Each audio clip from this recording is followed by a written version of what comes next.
हरि ओम। सुप्रभातम। आज बुधवार।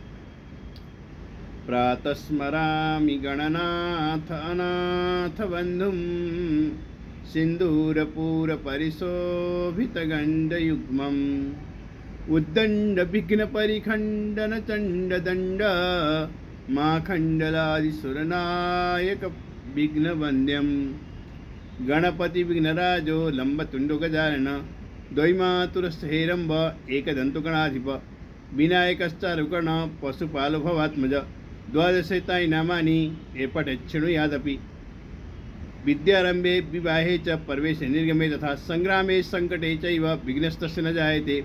शुक्लांबरधरं विष्णुं शशिवर्णचतुर्भुजं प्रसन्नवदनं ध्यायेत् सर्वविघ्नोपशान्तये। सर्वमंगलमांगल्ये शिवे सर्वार्थसाधिके शरण्ये त्र्यंबके गौरी नारायणी नमस्तुते।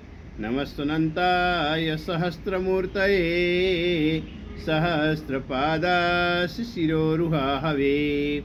सहस्रनाम्ने पुरुषाय शाश्वते सहस्रकोटियुगधारिणे नमः।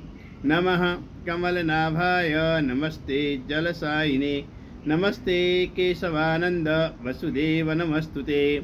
वसुदेवं सुतं देवं कंसचारुणमर्दनं देवकी परमानंदं कृष्णं वन्दे जगद्गुरुं। व्यासाय विष्णुरूपाय व्यासरूपाय विष्णवे रघुनाथाय नाथाय सीताय पतये नमः। ओम सर्वे भवन्तु सुखिनः सर्वे सन्तु निरामयाः सर्वे भद्राणि पश्यन्तु मा कश्चित् दुःखभाग् भवेत्। हरि ओम तत्सत्। हरि ओम तत्सत्।